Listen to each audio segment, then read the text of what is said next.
जी बिस्मिल्लाह रहमान रहीम। बेटा जो आज का लेक्चर है उसमें हमने कल भी डिस्कस किया था कि ऑफिस ऑटोमेशन क्या होता है। तो ऑफिस ऑटोमेशन एक ऐसा प्रोसेस है जिसमें आपका जो ऑफिस में होने वाले टास्क हैं, यानी कि कोई भी ऑर्गेनाइजेशन के अंदर एक ऑफिस है और वो डेली बेस पे जो काम करती हैं ऑर्गेनाइजेशंस, उनने वो जो भी काम करती हैं, डिसीजन मेकिंग करती हैं या कोई भी कंपनी की बेहतरी के लिए काम करती हैं, तो आजकल ऑफिस ऑटोमेट हो गया है। यानी कि हर काम सॉफ्टवेयर के ऊपर हो रहा है।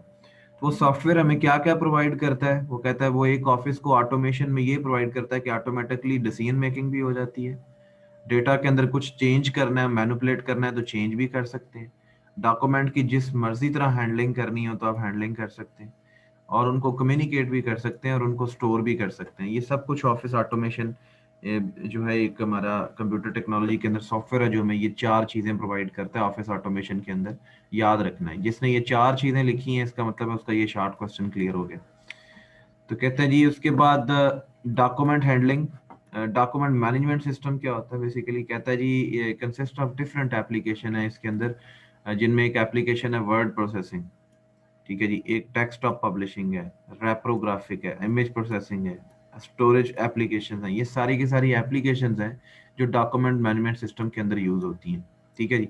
तो कहता है जी वर्ड प्रोसेसिंग क्या होता है? कहता है ये डॉक्यूमेंट को क्रिएट करने के लिए इलेक्ट्रॉनिकली हम यूज करते हैं। कल मैंने आपको वर्ड एक एप्लीकेशन दिखाई थी जिसमें मैं टाइप कर रहा था।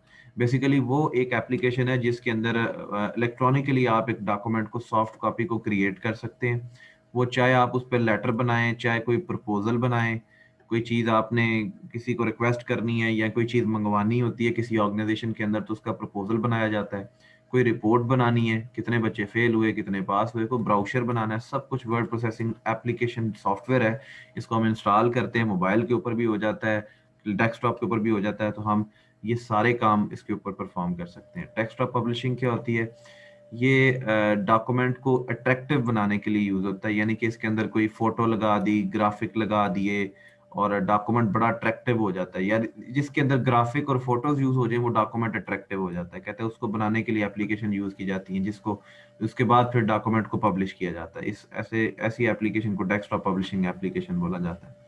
स्प्रेडशीट एप्लीकेशन है, इसमें हम जो है रिकॉर्ड को मेंटेन करते हैं, कैलकुलेट करते हैं अपने एक्सपेंसेस को और प्रॉफिट को।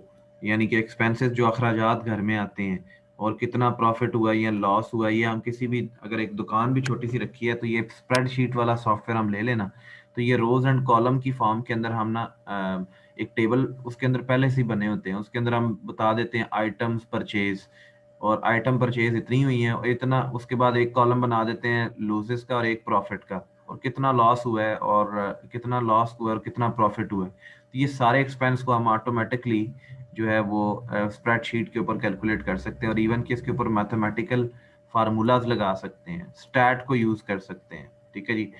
हिस्टोग्राम है, पाए पाए चार्ट है, सब कुछ इस एप्लीकेशन के ऊपर यूज किया जा सकता है। और जितनी लॉजिकल प्रोसेसिंग है, लॉजिकल प्रोसेसिंग क्या होती है कि इसके अंदर डाटा को रिलेट भी किया जा सकता है कि ये ए की वैल्यू बड़ी है बी से, या छोटी है बी से, या इक्वल है बी के। तो ये क्या है? रिलेशंस है, हम रिलेट कर सकते हैं एक डाटा को दूसरे डाटा के साथ। तो ये सॉफ्टवेयर के अंदर ये सारे काम हो रहे होते हैं। उसके बाद बड़ा इंपॉर्टेंट शॉर्ट क्वेश्चन है रेप्रोग्राफिक। रेप्रोग्राफिक कहता है ऐसा प्रोसेस है जिसमें आप प्रोड्यूस करते हैं मल्टीपल कॉपीज ऑफ डॉक्यूमेंट।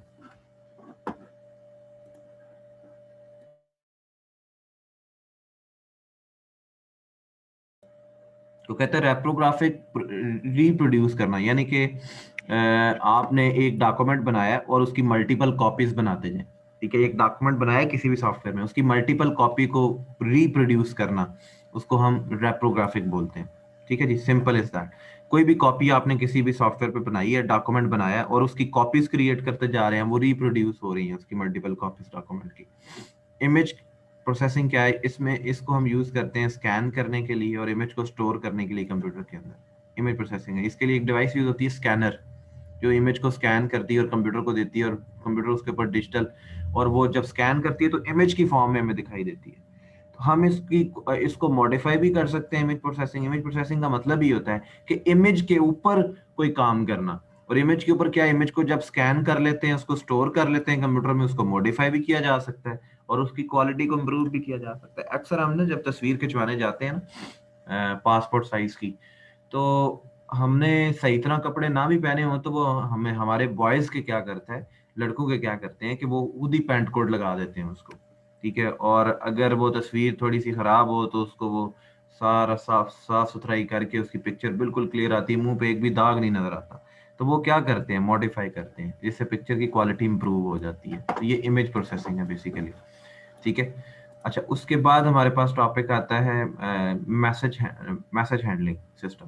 तो कहता है जी इसमें आप मैसेज को सेंड कर सकते हैं, डॉक्यूमेंट को भी सेंड कर सकते हैं एक जगह से दूसरी जगह, ये मैसेज हैंडलिंग है। ऐसे सिस्टम यूज होते हैं आजकल, जैसे मैं अगर बात करूं, ईमेल है, वॉइस मेल है, यानी कि आप किसी को वॉइस नोट भेज रहे हैं, वो भी एक मेल है। आप फैक्स भेज रहे हैं, आपने फैक्स के बारे में भी पढ़ा था, ये सारी technique message handling system techniques हैं, ठीक है। अच्छा, उसके बाद जो है हमारे पास ऑफिस सपोर्ट सिस्टम है। ऑफिस ऑफिस सपोर्ट सिस्टम में क्या होता है कि ये यूज होता है कोऑर्डिनेट करने के लिए, ठीक है। ये यूज होता है बेटा कोऑर्डिनेट करने के लिए। It is use to coordinate and manage the activities of the work group. Work group आपको मैंने पढ़ाया था, ग्रुप वेयर और वर्क ग्रुप। वर्क ग्रुप जो एक पूरी ऑर्गेनाइजेशन का एक ग्रुप है जो सेम पर्टिकुलर प्रोजेक्ट के ऊपर काम कर रहा है। तो वो जितने मेंबर ऑफ वर्क ग्रुप हैं वो शेयर करते हैं अपना वर्क और कोऑर्डिनेट करते हैं एक दूसरे के साथ। तो उसके अंदर ऐसे सॉफ्टवेयर भी यूज होते हैं जो ऑफिस सपोर्ट सिस्टम कहलाते हैं। तो उसमें वो ग्रुप वेयर जो है वो डेस्कटॉप ऑर्गेनाइजर इसकी एग्जांपल है इसकी ऑफिस सपोर्ट सिस्टम की। ग्रुप वेयर वो सॉफ्टवेयर है जो ऑफिस सपोर्ट सिस्टम है, जो उनको वर्क ग्रुप के अंदर इस चीज को इंश्योर करता है कि वो अपने काम को और जो भी वो शेयर करना चाहे अपने कोलीग्स के साथ वो कर सकें। बेसिकली ये उस सॉफ्टवेयर को, उस सिस्टम को ऑफिस सपोर्ट सिस्टम बोलते हैं। उसकी एग्जांपल है ग्रुप वेयर सॉफ्टवेयर, ठीक है, आपने आपने पढ़ा भी था। अच्छा, उसके बाद कहता है जी explain how computer can be useful in medical field. ठीक है जी, कहता है कंप्यूटर, आप ये बता सकते हैं कि कंप्यूटर मेडिकल फील्ड में कैसे यूज होता है। सारी बात है, आजकल मेडिकल फील्ड में यूज हो रहा है। हॉस्पिटल में आप जाते हैं आजकल, उनके सामने कंप्यूटर पड़ा होता है और वो कंप्यूटर के ऊपर ही अपॉइंटमेंट दे रहे होते हैं, कंप्यूटर के ऊपर ही बिल कैलकुलेट कर रहे होते हैं। और आजकल मेडिकल स्टोर के ऊपर कंप्यूटर के ऊपर ही दवाइयों को सर्च करके बिल बना रहे होते हैं। तो कहता है हॉस्पिटल के अंदर भी ये बहुत इंपॉर्टेंट ऑर्गेनाइजेशन होती है, तो उसके अंदर भी कंप्यूटर यूज होता है। उसकी एडमिनिस्ट्रेशन, उसको चलाने वाली एडमिनिस्ट्रेशन जो है वो इसको यूज करती है। कहता है we can computerize the accounting. Accounting का मतलब है हिसाब किताब। जो भी पेशेंट आया उसने कितने पैसे दिए, कौन सा रूम लिया, वीआईपी रूम लिया, कितने पैसे लिए, ऑपरेशन में कितने पैसे लगे, डॉक्टर की कितनी फीस बनी, ये सब हिसाब किताब कंप्यूटराइज्ड होता है कंप्यूटर के ऊपर। पे रोल, जब वो लोग काम कर रहे हैं उनकी उनका सारा सैलरी पे रोल बनाना, ठीक है जी। पे रोल पूरा का पूरा रोल बनाना, पूरी पूरी एक डॉक्यूमेंट बनाना जिसमें सारी इंफॉर्मेशन होनी, किसको सैलरी दे दी है, किसको नहीं दी है, तो किसकी कितनी सैलरी है, कितनी बढ़ाई है, कितनी कम की है, सब कुछ पे रोल के अंदर होता है। ये भी कंप्यूटराइज सिस्टम में होता है। उसके बाद स्टॉक सिस्टम होता है। स्टॉक सिस्टम में ये चीज होती है कि हॉस्पिटल में वो आप कंप्यूटर के ऊपर रिसर्च कर लेते हैं कि अगर कोई आला चाहिए, कोई आलात चाहिए, तो वो कहाँ पर, किस स्टोर में, किस कमरे में पड़े हुए हैं, ठीक है जी। और अक्सर वो आपसे जैसे ही आप आते हैं तो वो आपको बता देते हैं कि अभी इतना नंबर चल रहा है, वो कंप्यूटर के ऊपर स्टोर होता है, ठीक है जी। We can keep the record of different medicine. और मैंने मेडिकल स्टोर की एग्जांपल दी है, उन्होंने सारी मेडिसिन का रिकॉर्ड जो है ना वो रखा होता है। वो पहले कंप्यूटर से चेक करते हैं कि मेडिसिन है कि नहीं, फिर आपको कहते हैं हाँ जी है, ठीक है। और उनकी डिस्ट्रीब्यूशन के कितनी डिस्ट्रीब्यूट हो गई हैं और कितनी बाकी रह गई। और ये डिफरेंट वार्ड्स के लिए भी यूज होता है कि वार्ड में कौन कौन सा मरीज किस किस बेड के ऊपर है, वो भी हमारे कंप्यूटराइज इन्फॉर्मेशन पड़ी होती है। तो वो जहां पर स्लॉट कंप्यूटर फ्री बताता है वहां पर कहते हैं जी आप जाकर जो है रह सकते हैं। मेडिकल हिस्ट्री को रिकॉर्ड किया जाता है पेशेंट की, ठीक है जी। Computer can use be store medical history of the patient. We can store important facts about patient in computer के। पेशेंट ने पास्ट में जो है मतलब है कि माजी के अंदर उसको क्या क्या बीमारी रही थी और किस डॉक्टर ने उसको क्या डायग्नोज किया था। अक्सर ना पाकिस्तान में तो नहीं ऐसा होता, लेकिन यूरोप में मैंने सुना है कैसे होता है कि वहां पर अगर एक कोई पेशेंट है तो उसका रिकॉर्ड सेंट्रलाइज कर दिया जाता है। वो पूरे यूरोप में जहां मर्जी चला जाए, डॉक्टर के पास एक स्पेशल सॉफ्टवेयर है, वो उसको ओपन करता है, उसकी पेशेंट आईडी को लगाता है। वो पेशेंट आईडी जैसे ही लगाता है उसका मुकम्मल रिकॉर्ड, पीछे किसने कितने ऑपरेट करवाए, ऑपरेट करवाया या नहीं करवाया, क्या बीमारी रही, क्या क्या मेडिसिन खाई, कितना अरसा खाई, कौन सी बीमारी की कब रिपोर्ट, उसका रिजल्ट क्या आया, वो सब कुछ मेडिकल हिस्ट्री कंप्यूटर के अंदर पहले से पड़ा होता है। तो कहता है we can keep record of his past treatment, कि पहले उसने क्या ट्रीटमेंट कराया था और किसने उसको क्या मेडिसिन सजेस्ट की थी और उनके रिजल्ट्स क्या थे, ये सब कुछ हम उसके अंदर स्टोर करते हैं। उसके बाद कहता है जी उसके बाद कहता है जी हमारा such system can be very effective and helpful for doctors. हमारे बहुत सारे ऐसे सिस्टम जो है वो बड़े इफेक्टिव होते हैं और हेल्पफुल होते हैं डॉक्टर के लिए भी, और उनके लिए आसानी पैदा हो जाती है कि वो मरीज का इलाज कर सकें, ये कंप्यूटर की बदौलत है। तो इसके अलावा कहता है मॉनिटरिंग सिस्टम होते हैं। अक्सर आईसीयू में जाए ना, जो पेशेंट अल्लाह ना करे बड़े क्रिटिकल होते हैं और सीरियस पेशेंट होते हैं, उनके ऊपर एक मशीन लगी होती है जिसके ऊपर पल्स चल रही होती है, ब्लड प्रेशर शो रहा होता है और काफी तारे लगी हुई होती हैं जिस्म के ऊपर, वो मॉनिटरिंग सिस्टम होता है, वो भी कंप्यूटराइज सिस्टम है। कहता है some serious patient must be monitor continuously, उनको उनको लगातार मॉनिटर करना पड़ता है। मॉनिटरिंग इज नीडेड, तो मॉनिटरिंग नीडेड होती है, स्पेशली ऑपरेशन थिएटर के अंदर बंदा बेहोश होता है, चेक करने के लिए कि हाँ जी ये बंदा जिंदा है, इसकी पल्स ठीक चल रही है और इसको कोई प्रॉब्लम तो नहीं है, इसको ब्लड प्रेशर हाई लो तो नहीं जा रहा, हार्ट बीट ठीक है, तो ये सारे मामला, उसकी ऑक्सीजन की सैचुरेशन ठीक है, 98% है, 97% है। इंटेंसिव केयर यूनिट यानी कि आईसीयू बोलते हैं, उसके अंदर ये मॉनिटर करना पड़ता है हमें। तो many computerized devices are used to monitor to blood pressure, heart beat and brain of the patient. ये सारी चीजों को मॉनिटर करने के लिए कंप्यूटराइज्ड डिवाइसेस यूज होती हैं आजकल हमारे हॉस्पिटल्स के अंदर। Life support systems are used to help the disabled person.